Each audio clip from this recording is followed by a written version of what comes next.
오늘 영하 13도 추운 주일 아침입니다. 오늘도 추운 날씨 가운데서도 주의 전에 나오신 여러분을 사랑하고 축복합니다.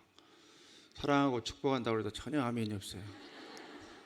우리 주위에 앉으신 성도님들 서로 손목 잡고 인사하겠습니다. 주 안에서 더더욱 강건하십시오. 주 안에서 더더욱 강건하십시오. 주 안에서 더더욱 강건하십시오. 이렇게 추운 날씨 가운데서도 멀리 하남에서 또 세종에서 영종도에서 강화에서 이렇게 김포에서 또 특별히 멀리서 찾아주신 우리 귀하신 화곡동교회 우리 모든 영적 식구들 모두 주 안에서 더 강건하실 수 있기를 간절히 축복합니다. 어느 여름날 대전에서 있었던 일이라고 합니다. 갑자기 예상치 못했던 폭우가 내리는데 100밀리가 1시간에 넘을 정도로 엄청난 폭우가 내리는 거예요.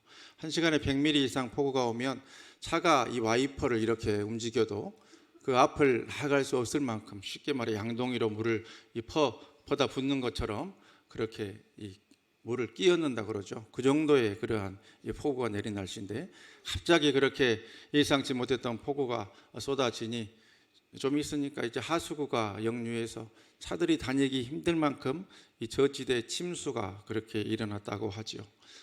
또 그것이 저녁에 퇴근길에 그렇게 되다 보니까 많은 분들이 당황한 상황 가운데서 이제 집에 가기 위해서 한 여성분이 이렇게 택시를 잡아타고 그 폭우를 뚫고 집으로 귀가를 시작했습니다. 그런데 이제 저지대를 지나는데 갑자기 흙탕물들이 마치 이렇게 차 문을 뚫고 들어올 것처럼 넘실거리는 그런 상황이 되어버리고 만 것이죠. 그 승객이 깜짝 놀래가지고 어머머 저 물 좀 봐 막 이렇게 놀래서 말하고 있는데 갑자기 기사분이 이렇게 말합니다. 이것이 차여 배여 그렇게 말을 합니다. 그렇게 간신히 그 저지대를 뚫고 이렇게 집에 도착을 했어요. 너무 힘들게 운전을 하고 그 가운데서도 안전하게 이렇게 집에 도착을 시켜준 기사님이 너무 고마운 거예요. 기사님 정말 감사합니다. 그렇게 말했더니 이 기사님이 하는 말이 선장님이라고 불러 그랬대요. 아주 유머가 풍부한 그런 기사님이었죠. 그런데 이렇게 폭우길에 한번 운전하셨다고 선장이 될 수는 없지요. 선장이라 하는 것은 날마다 어제도 오늘도 내일도 이렇게 뭐 배를 운행을 하든지 사람을 건네주든지 아니면 고기를 잡으러 나가든지 그 배 전체를 책임지고 계속 운행을 하셔야만 선장이라고 그렇게 말을 할 수 있는 것이죠. 우리도 흔히 우리가 예수 믿고 천국 가는 그 여정의 삶을 신앙생활이라고 표현을 합니다. 신앙이 생활이 되어야 되는데 우리의 삶이 믿음은 있는데 생활로 이어지지 못하면 그것을 과연 신앙생활이라 할 수 있는지 우리의 모습을 되돌아봐야 되는데 바로 지난주에 받았던 그 말씀에 이어서 오늘 뒤에서 어떤 일이 있었는가 하나님께서 그 말씀을 통해서 우리의 신앙생활을 되돌아볼 수 있게 해주실 텐데 어떤 말씀을 주실지 본문 13절로 14절 상반절 말씀 다 같이 받들어 읽겠습니다.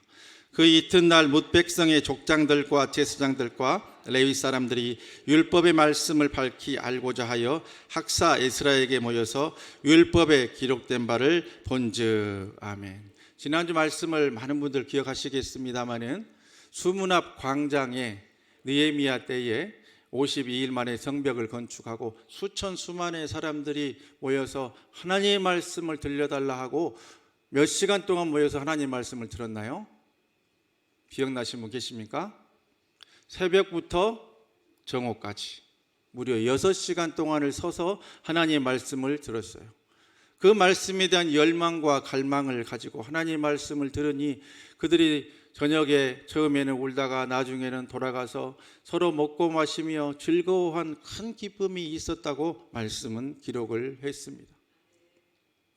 우리의 삶에도 이렇게 말씀을 만나서 은혜 받고 회복되는 그 역사가 지금까지 있으셨을 것입니다. 특별히 젊은 시절부터 신앙을 가졌던 분들은 많은 경우에 이렇게 중고등부나 청년부, 대학부, 여름이나 겨울 수련회를 통해서 이렇게 수련회 마지막 밤 은혜의 집회로 하나님 만나고 회개하고 또 방언도 하고 그런 역사들을 많이들 체험을 하십니다.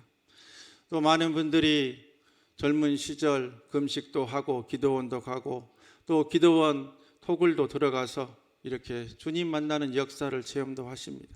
오늘날에도 부흥회에 나와서 끝나고 기도한 분들 하나님 만지시는 역사도 체험을 하고 또 주일날 멀리서 나와 추운 날씨 가운데서도 이렇게 마치 언덕 위에 있는 예루살렘 성전에 올라오는 기분으로 이렇게 주의 전 찾고 간절한 마음으로 나온 분들을 또 말씀 가운데 만져주신 하나님의 역사를 체험하고 또 은혜 받는 분들이 많이 있습니다. 또 어떤 분들은 이렇게 어느 날 병원에 갔더니 뭔가 이상한 게 보인다고 조직 검사를 합시다, CT를 찍읍시다, MRI를 합시다, 대학병원에 가보십시오 해가지고 마음 졸이며 기도 부탁하고 새벽 기도 때 나와서 기도도 받고 또 그렇게 마음 졸이며 검사를 했더니 감사하게도 아무것도 아니라는 결과가 나오고 6개월, 1년 뒤에 또 이렇게 추적 검사만 합시다 그런 결과가 나오기도 하고 또 어떤 경우에는 암이지만 또 치료의 길 열어주셔서 또 이렇게 좋은 의사 만나서 깨끗하게 수술받고 잘 관리해서 또 이렇게 항암을 하는데도 그 모든 과정이 크게 보대끼지도 않고 또 이렇게 은혜 가운데서 잘 버티는 것 그런 모든 상황에 대해서 또 감사하는 분들도 있죠. 또 어떤 분들은 물질에 어려움이 있는데 많은 분들에게 기도 부탁하는 가운데 하나님께서 살 길 열어주셔서 그것들이 또 해결되어 감을 또 은혜를 그렇게 누리는 분들도 있습니다. 그렇게 우리의 삶의 여러 모습들 가운데 하나님의 때로는 크기도 하고 때로는 작기도 하고 때로는 아주 놀랍기도 하고 때로는 아주 세밀하게 소소하게 하나님의 은혜가 임하지요. 그런데 문제는 바로 그런 은혜를 받고 그 이후에 우리의 모습들이 어떤 모습이었냐 하는 것입니다. 이런 경우들을 많이 봅니다. 그렇게 검사를 하고 추적 검사를 하고 또 이렇게 마음 졸이며 암이냐 아니냐 했는데 참 감사하게도 양성 종양으로 나오고 아무것도 아니라고 나오면 그날까지는 감사하고 그날까지는 하나님의 은혜라고 고백을 합니다. 그래서 권사님, 목사님 기도해 주셔서 감사합니다. 별것 아니래요. 괜찮대요. 1년 뒤에 체크만 하면 된대요. 하고 그날까지는 하나님의 은혜라고 고백을 하는데 문제는 바로 그 다음 날부터 시작이 되죠. 언제 내가 기도 부탁을 했는지 원래 아무것도 아니었는데 내가 괜히 호들갑을 떨었구나. 내가 괜히 새벽 기도 나가서 목사님께 기도를 받았구나. 내가 괜히 우리 목장 식구들에게 알렸구나. 원래 별것도 아니었는데 괜히 내가 그랬구나. 물질에 큰 어려움이 있어서 또 하나님이 도와주셔서 여러 사람들 붙여주시고 살 길 열어주셔서 해결해 주셨어요. 그날까지는 감사하고 그날까지는 하나님의 은혜라고 고백을 하는데 문제는 그 다음 날부터 시작이 되는 것이죠. 내가 평소에 사람들에게 관계도 잘하고 평소에 이렇게 신용 점수도 높게 받고 했더니 이런 길로 이렇게 저렇게 해결이 됐구나. 괜히 내가 걱정했네. 괜히 내가 기도 부탁했네. 괜히 안 하던 금식 기도했네 하면서 하나님이 베풀어 주신 은혜를 입으로 다 죄짓고 털어 먹어버리는 그런 일들이 있더라 하는 것입니다. 예루살렘 수문 앞 광장에 수만의 사람들이 모여 하나님의 말씀에 찔림과 도전을 받고 회개하고 기쁨 가운데 돌아가 먹고 마시며 즐거워하는 은혜의 역사가 있었습니다. 그렇게 그들의 모습이 단발성 행사로 하루의 일로 끝나버렸다고 한다면 그들의 모습은 우리의 연약한 모습과 별 다를 바가 없었겠죠.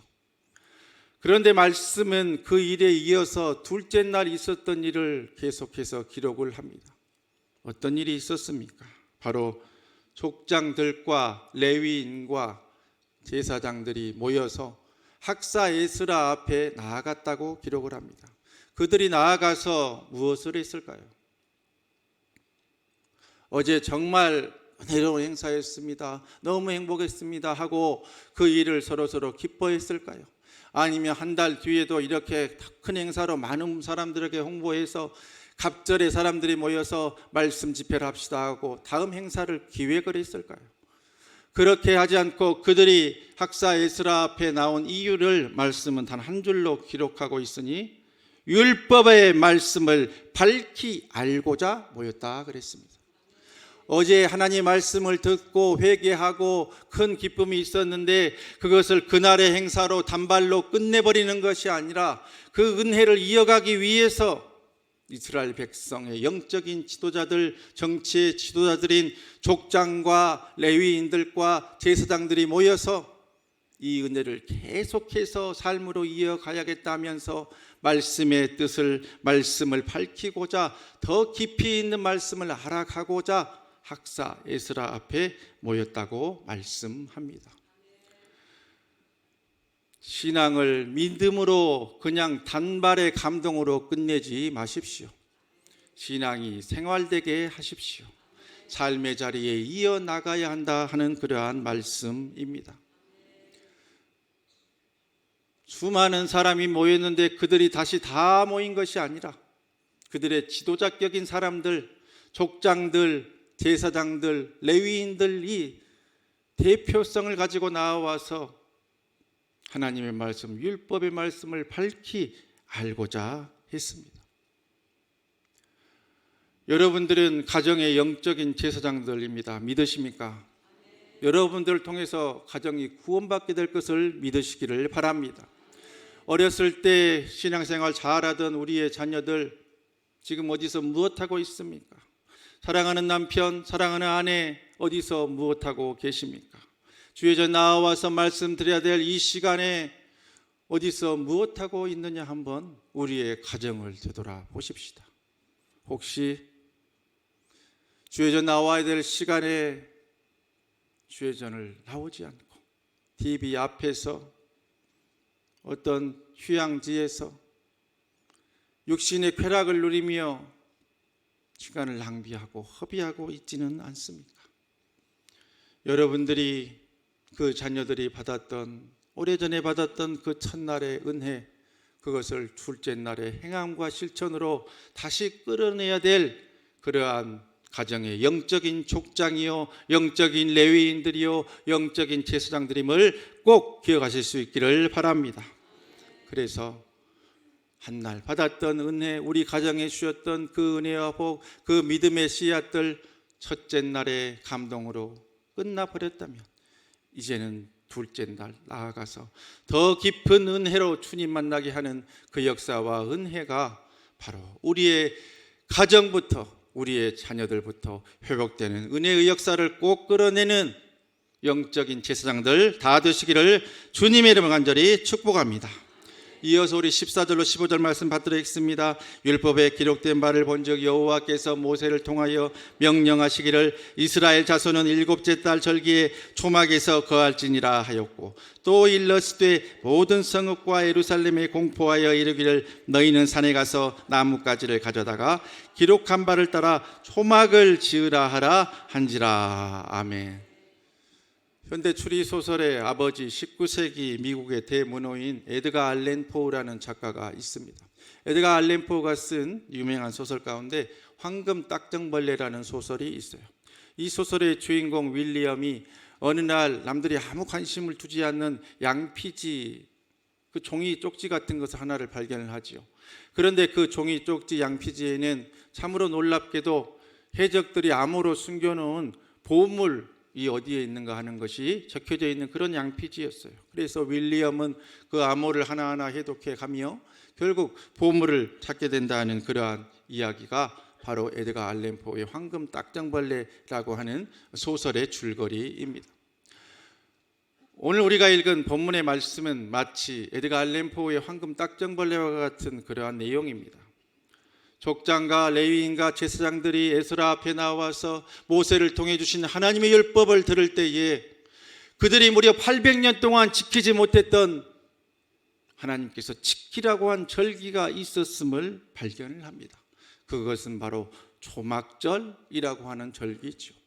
초막절은 이스라엘 백성들이 광야에서 42년 동안 생활하고 젖과 꿀이 흐르는 가나안 복지로 나아갈 때에 바로 허름한 나뭇가지 같은 것으로 잠시 거할 초소를 짓고 바람도 들어오고 전갈도 들어오고 여러 가지 위험 속에서 그렇게 참 불쌍한 삶을 살고 있을 때, 그래도 하나님께서 낮에는 구름 기둥으로 밤에는 춥지 말라고 불기둥으로 지켜주시며 만나와 메추락을 내려주시며 베풀어 주신 우리와 함께 거하는 그 하나님을 느낄 수 있게 하는 그 절기, 그것이 바로 초막절입니다.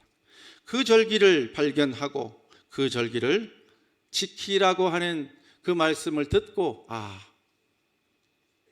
수백 년 전에 여호수아에게 이런 것을 주셨어, 우리 조상들이 이런 것을 지켰구나 하고 머리로 알고 끝내버린 것이 아니라 800년 동안이나 이런 은혜의 전통이 있었는데 우리가 그동안 잊고 있었고 지키지 못했구나 하면서 이렇게 행했다고 말씀은 기록하고 있으니 그것이 바로 16절의 말씀입니다. 우리 16절 다 같이 받들겠습니다.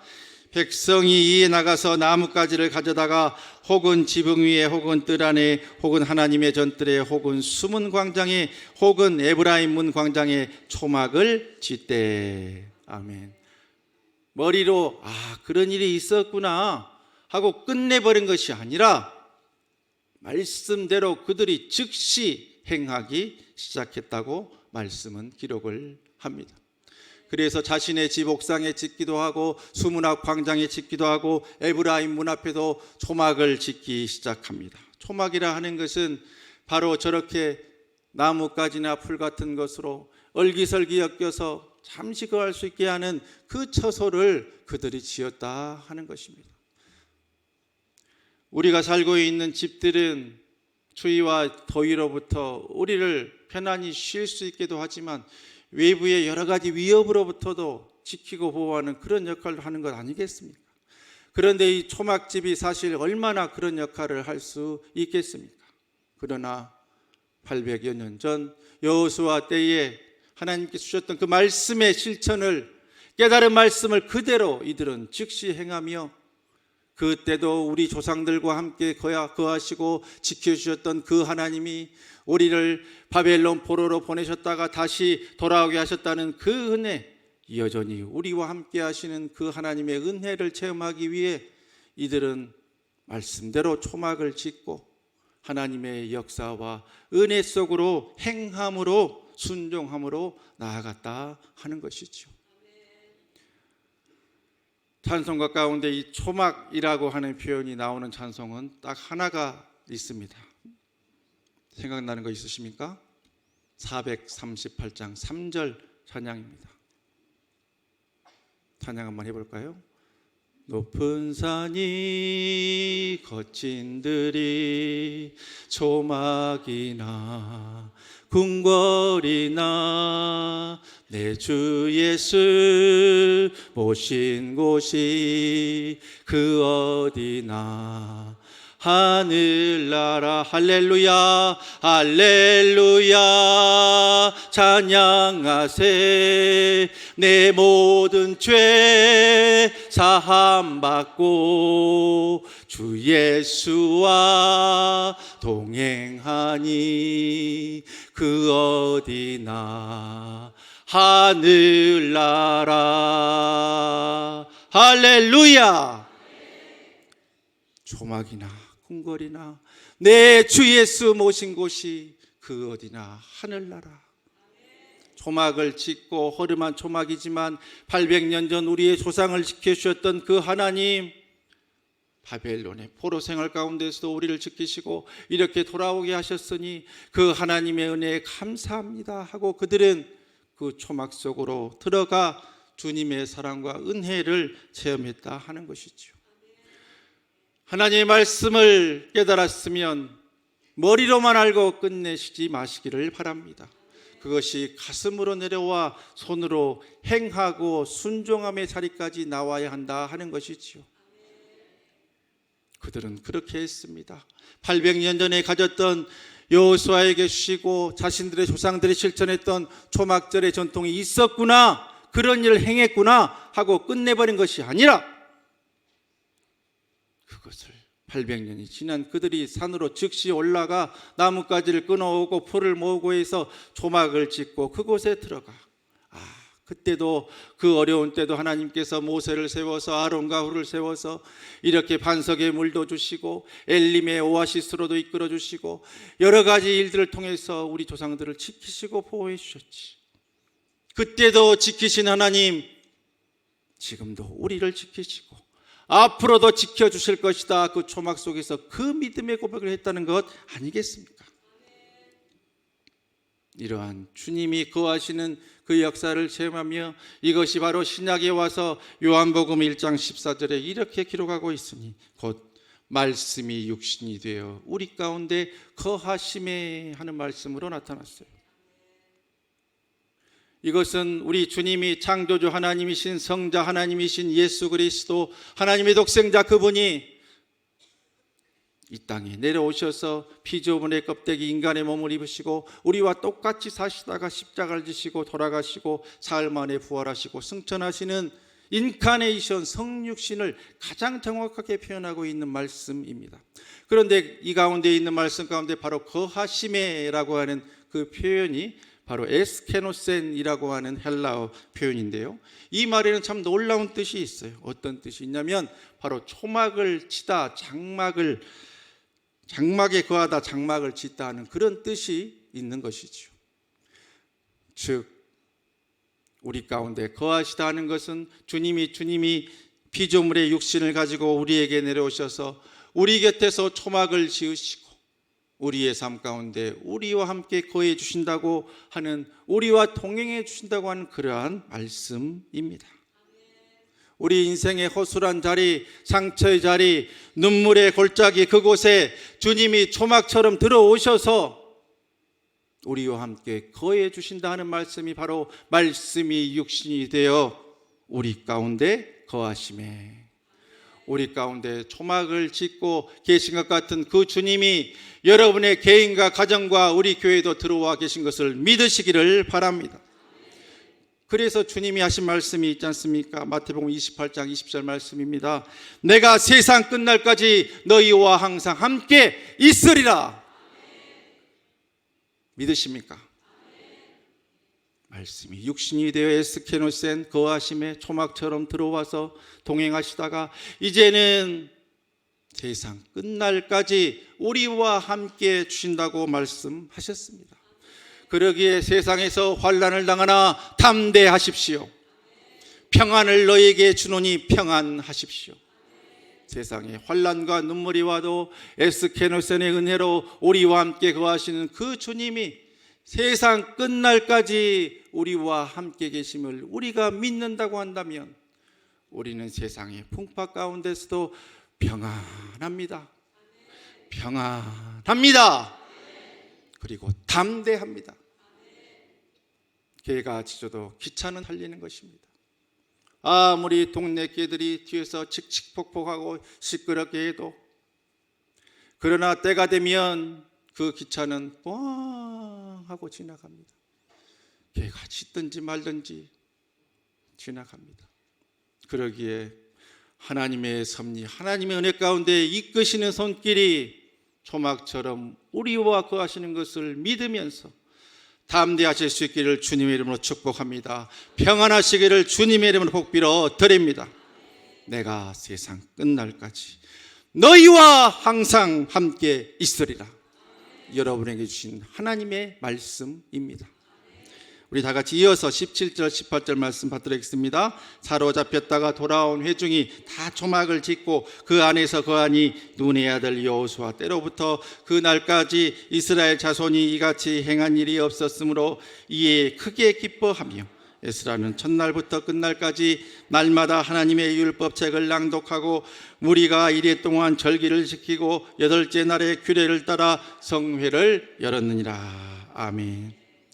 그들이 초막을 짓고 800년 만에 절기를 지켰더니 이들이 여호수아 때로부터 그날까지 이스라엘 자손이 이같이 행한 일이 없었으므로 이들이 어떠했다고 기록합니까? 이에 크게 기뻐하며 그랬습니다. 하나님의 말씀을 순종하면 결국 기뻐하는 일들이 생겨난다 하는 것입니다. 하나님 말씀대로 행해서 신앙이 생활돼서 신앙생활해 나가면 우리의 삶에 항상 기쁨이 있다는 것을 믿으시기를 바랍니다. 순간의 감정, 순간의 어떤 카타르시스, 도파민으로 인해서 엔돌핀으로 인해서 순간의 쾌락을 느끼고 끝나버리는 것이 아니라 그동안 경험해 보지 못했던 하늘로부터 내려오는 자족과 감사와 기쁨이 넘친다고 하는 그러한 말씀이죠. 그러면서 18절 말씀에 에스라가 하나님의 말씀을 첫날부터 끝날까지 날마다 하나님의 율법책을 낭독했다고 기록을 합니다. 초막절 절기는 일주일간 계속이 됩니다. 첫날만 읽고 하나님 말씀을 그친 것이 아니라 둘째 날도 읽어주고, 셋째 날도 읽어주고, 다섯째 날도 읽어주고, 일곱째 날도 읽어주고, 날마다 첫날부터 끝날까지 하나님 율법책을 낭독하고 8일째는 성회를 열었다고 기록을 합니다. 한날의 감동, 한날의 은혜, 한날의 어떤 쾌감을 느끼고 그것으로 끝내지 마십시오. 하나님이 여러분에게 간증을 주시면 평생토록 감사하시고 평생토록 하나님의 영광을 위해서 쓰임받으실 수 있기를 주님의 이름으로 축복합니다. 주신 은혜를 입으로 다 털어먹고 죄짓지 마십시오. 하나님이 해주신 게 뭐 있냐, 실상은 별것도 아니었는데 내가 호들갑 떨었구나 하면서 주님의 영광을 입으로 가리지 마십시오. 그러다가 큰일 납니다. 큰일 난 분들 많이 봤습니다. 강대상에서 제가 자세한 설명은 안 드리고 못 드립니다만은 하나님이 고쳐주셨는데 처음에는 감사하고 뭐 이렇게 했다고 간증도 하다가 나중에는 예배도 안 나오고 입으로 다 죄짓고 하다가 결국에는 하나님한테 매맞고 회복되지 못한 분들도 많이 봤습니다. 자세한 말씀은 안 드리고 못 드리지만은 제가 굳이 말씀 안 드려도 주위에 그런 분들 많이 보셨지 않습니까? 그러기에 주님의 은혜, 주님의 사랑 받았으면 그 첫째 날의 감동과 은혜를 둘째 날도 넷째 날도 아니 평생토록 이어나가는 주의 영적인 효녀 효자들 꼭 되시기를 주님의 이름으로 간절히 축복합니다. 그러한 삶을 산 한 여인이 있습니다. 1880년 독일 비스바덴이라고 하는 곳에서 이분은 태어났습니다. 참 불쌍한 것이 3살 때 엄마가 딸을 버려두고 미국으로 가버린 거예요. 독일에서 미국으로. 그래서 어린 이 여인은, 어린 소녀는 할머니 손에 붙들려 그렇게 어려운 삶을 살아갑니다. 근데 9살이 됐는데 할머니마저 병으로 세상을 떠나버리고 한 것이죠. 9살 어린 소녀 손에는 미국 뉴욕주에 있다고 하는 엄마의 집 주소가 달랑 들려 있었어요. 친척들이 돈을 모아줘서 그 어린 소녀가 배를 타고 미국으로 갑니다. 엄마를 만나고 교육을 다행히도 받게 되었어요. 간호사 교육을 받고 성경교사 자격증을 받습니다. 이제 그동안은 기구하고 힘든 삶을 살았지만 미국에서 간호사로 평안한 생활을 할 수 있는 것이 예약이 되고 보장이 된 그러한 자격을 갖추게 된 것이죠. 얼마든지 미국의 큰 병원 들어가서 간호사로 이렇게 가정도 꾸리고 행복한 삶을 살아갈 수가 있었는데 1911년 어느 날 우연히 집회에 갔다가 조선이라고 하는 곳에 이야기를 듣게 됩니다. 저 일본 옆에 가면 조선이라는 우리가 잘 알지 못하는 나라가 있는데 그 나라에 있는 사람들은 복음을 이제 받아들였지만 정말로 신실하게 믿고 이렇게 아주 뜨거운 그런 사람들이다. 그런데 그곳은 아직도 잘 먹지도 못하고 어려운 사람들, 특별히 과부들과 고아들이 많이 있다 하는 그런 말을 듣게 돼요. 그곳에 아마 수많은 사람들, 수십 수백의 사람들이 똑같이 그 이야기를 들었을 것 아니겠습니까?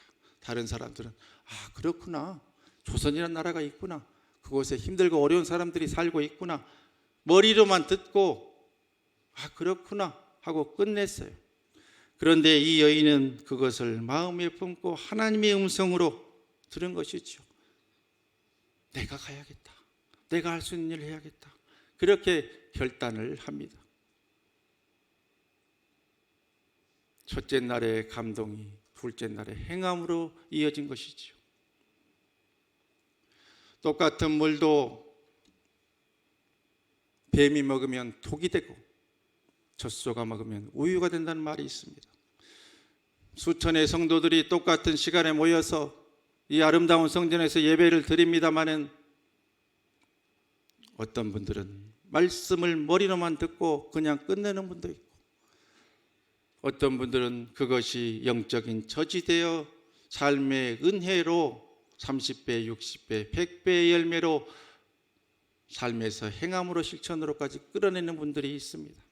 여러분은 길게는 1시간 반, 2시간 걸려서 이 추운 날 주회전에 모여서 예배하고 말씀 듣고 찬양하고 돌아가시면서 어떤 사람이 되기를 원하십니까? 그냥 듣고 오늘 또 말씀이 감동이 됐다든지 찬양의 은혜 받았다든지 누구를 만나서 좋았다든지 그렇게만 끝내버리실 것입니까? 아니면 받았던 은혜를 품고 삶의 자리에 나아가 하나님의 영광을 위해서 30배, 60배, 100배의 열매를 남기는 분들이 되기를 원하십니까? 바라기는 여러분의 삶에 열매 남기시는 분들 꼭 되시기를 주님으로 간절히 축복합니다. 그녀는 그렇게 말씀을 품고 행함으로 실천합니다. 1년이 지난 1912년 2월 20일 32살의 나이에 그녀는 배를 타고 조선으로 향합니다. 한국까지 조선까지 오는데 무려 20여일의 시간이 걸렸다 그래요. 고생해서 배에서 멀미도 하고 풍랑의 위협도 만나고 그렇게 20여일 지나서 간신히 조선 땅에 와서 간호사 자격증으로 또 장로교 파송받은 선교사로 왔기 때문에 세브란스 병원의 간호사로 취직을 하게 됐죠.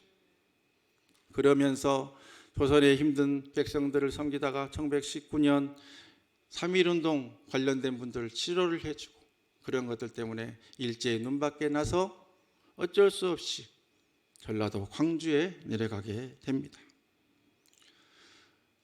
그곳에서 생활을 하며 또 서울에 있을 때부터 이분은 한국 사람처럼 조선 사람이 되고 싶었어요. 그래서 일부러 남루한 한복 저고리를 입고 검은 치마를 입고 그리고 검은 고무신을 신고 된장국을 먹으며 그렇게 생활을 했어요. 평생 독신으로 살며 일부러 미국 사람인 것처럼 티를 안 내려고 그렇게 노력하며 살았다 하는 것입니다. 또 그 당시에 미국 장로교 선교부에서는 조선에 간 선교사들은 하루 식비로 3원을 써라 하는 규정이 있었어요. 그것이 정확히 얼마인지 모르겠지만 대략 한 3만 원이라고 추정을 한다고 하면 그녀는 3원을 쓰라는 규정이 있는데 2원이나 3원을 쓴 것이 아니라 하루 식비로 10전을 썼다 그래요. 그러면은 예를 들어 그게 3만 원이라고 한다면 하루 식비로 1,000원을 썼다 이 말입니다. 그럼 나머지 29,000원 어디에 썼느냐? 그것을 차곡차곡 모아가지고 주위에 있는 가난한 고아들이나 어려운 과부들을 위해서 그것을 선교비로 사용했다 하는 것이죠. 그래서 그녀의 주위에는 위험모, 나병 환자들, 또 고아들, 과부들 그런 사람들이 모여들기 시작했어요. 그래서 무려 14명의 고아들을 자신의 밑으로 입양하고 그렇게 또 오갈 데 없는 과부들을 무려 38명이나 이렇게 가족처럼 품어서 공동체로 살 수 있게 해주었다 하는 것이죠. 그렇게 귀하게 쓰임받으며 하나님의 영광을 위해서 둘째 날의 삶을 살아가는데 54살 한국 온 지 22년 됐을 때 어느 날 갑자기 쓰러지고 말았습니다. 병원에 가서 진단을 했더니 세상에 무슨 병인 줄 아십니까? 영양실조.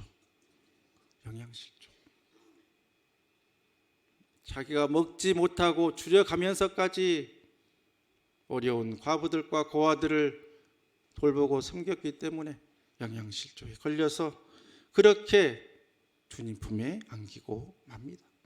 남겨진 유품들 보고 사람들은 깜짝 놀랐어요. 허름한 때가 끼인 이불 하나, 동전 몇 개, 그리고 보리 조금, 그것 외에 아무것도 없이 그렇게 주의 일을 열심히 하다가 아름답게 천국에 들어갔다는 것이죠. 또 더 놀라운 것은 그녀의 마지막 평소에 했던 그 유언이라고 하는 것이죠.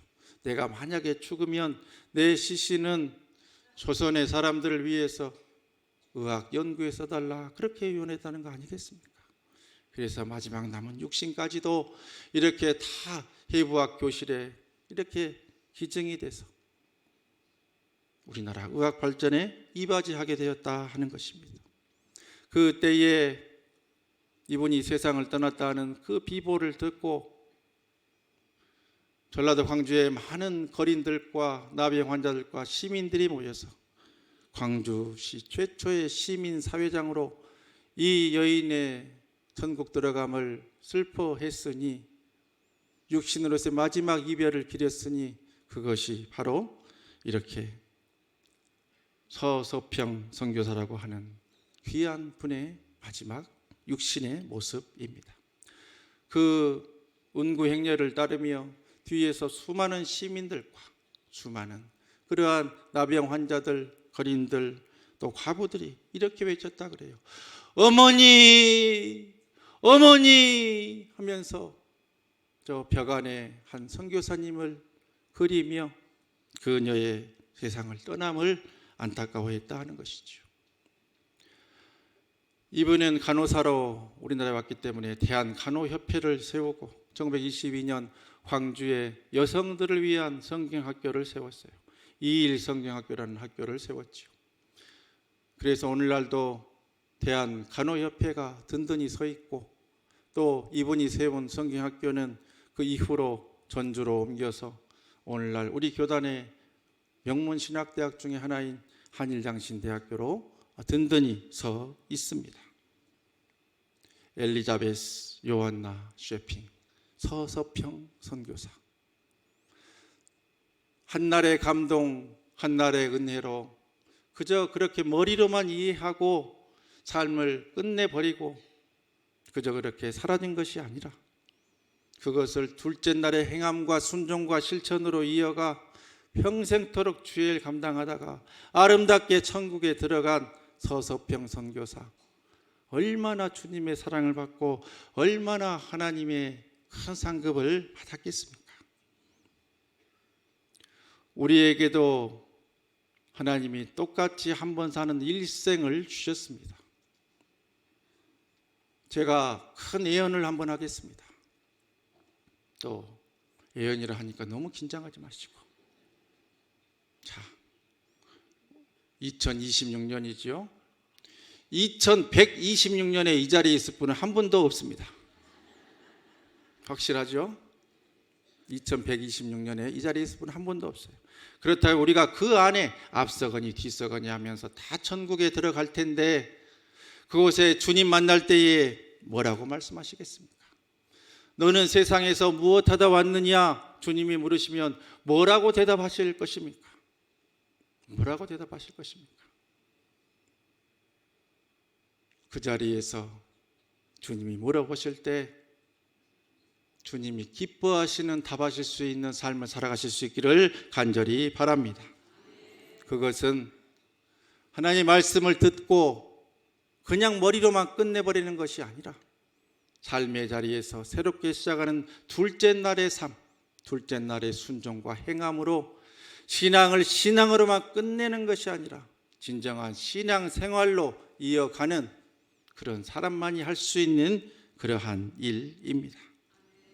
첫날만 붙잡다 끝나지 마시고 둘째 날의 은혜와 은총으로 계속 이어가서 끝날까지 우리와 함께 하시는 주님의 은혜를 누리시며 삶으로 예수 전하는 귀하고 복된 이부의 배추의 자녀들 다 되시기를 주님의 이름으로 간절히 축원합니다. 축원합니다. 축원합니다. 기도하겠습니다. 이제 우리 다 같이 기도하실 때에 우리의 삶이 머리로만 이해하고 첫날의 감격과 은혜로만 끝나지 않게 주여 도와 주시옵소서. 둘째 날의 순종과 행함으로 이어져 주님의 기쁨 되는 삶을 살아갈 수 있도록 주여 도와 주시옵소서라고 이 시간 우리 주님을 세 번 부르고 기도로 결단합니다. 주여 주여 주여. 아버지 하나님 말씀 붙잡고 살아가 있도록 인도하여 주시옵시고 주께서 주신 그 은혜를 기억하며 하루하루 살아갈 수 있도록 주님 붙들어 주시옵소서. 오늘도 주신 말씀의 은혜를 기억하게 하시고 그 말씀 따라 살아갈 수 있는 넉넉한 은혜를 허락하여 주셔서 하나님 보시기에 부끄럽지 않은 모습으로 살아갈 수 있는 저희 되도록 주님 인도하여 주시옵소서.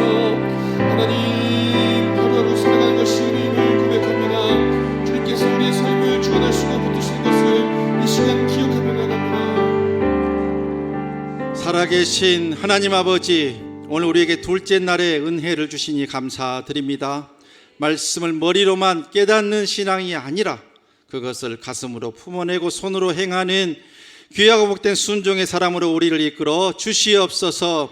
우리의 현실이 허름한 초막 같을지라도 우리 가운데 거하시는 주님 의지하고 날마다 간증하며 승리하며 살아갈 수 있도록 아버지 하나님 복의 복을 더하여 주시옵소서. 오늘부터 내일, 아니 주님 앞에 설 그날까지 날마다 말씀 앞에 서며 삶으로 행하는 믿음의 결단과 순종과 행동이 이어질 수 있도록 주여 역사하여 주시옵소서.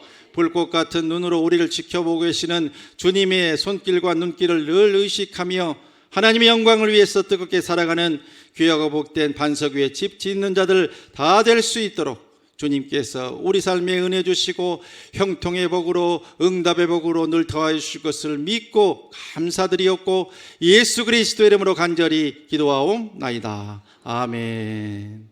다 같이 일어나셔서 우리 찬송가 주님 약속하신 말씀 위에서 한마디 네 번씩 힘차게 박수를 치면서 결단하고 우리 삶의 자를 향해서 나아가도록 하겠습니다.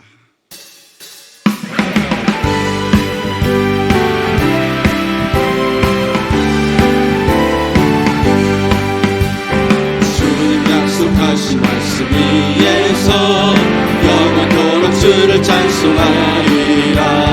소리 높여 주께 영광 돌리며 약속 믿고 굳게 서리. 주님 약속하신 말씀 위에서 주님 약속하신 말씀 위에서 세상 염려 내게 없음할 때에 용감하게 힘써 싸워 이기며 약속 믿고 굳게 서리라.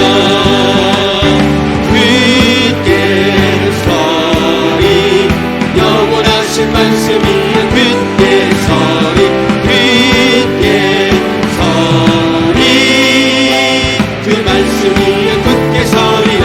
주님 약속하신 말씀 위에서 영원하신 주의 사랑이 믿고 성령으로 역사상을 이기며 약속 믿고 굳게 서리라. 주님 약속하신 말씀 위에서 성령이 또 하는 대로 주님 품에 항상 계시 얻으며 약속 믿고 굳게 서리라. 굳게 서리 영원하신 말씀 위에 굳게 서리 굳게 서리 그 말씀 위에 굳게 서리 굳게 서리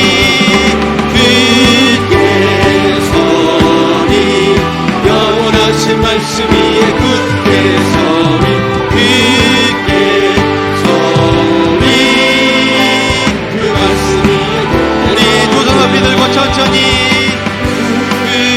굳게 서리 영원하신 말씀 위에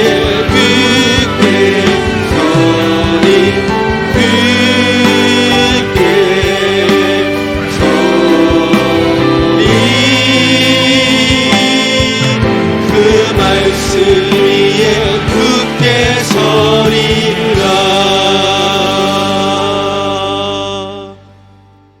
이제는 태초부터 계셨던 로고스 말씀이신 우리 구주 예수 그리스도의 은혜와 그 말씀이신 우리 주 예수 그리스도를 우리에게 아낌없는 선물로 내려주신 하나님 아버지 극진하신 사랑하심과 오늘 또 우리의 흐르는 눈물 닦아주시고 삶의 절망을 예수 안의 희망과 소망으로 바꿔주시는 보혜사 성령님 감화 감동 위로 은혜 충만 교통 교적케 하심이 말씀을 머리로만 듣고 끝내는 것이 아니라 삶의 행함과 실천과 순종으로 나아가 하나님께 큰 영광 돌려드리는 삶을 살기로 다짐하는 우리 화곡동교회 모든 영적 식구들 머리머리 위에와 우리의 개인과 가정과 생업과 주의 몸된 교회와 이 나라 이 민족 세계 열방 위에 이후로 영원토록 함께 계시옵기를 간절히 축원하옵나이다. 아멘.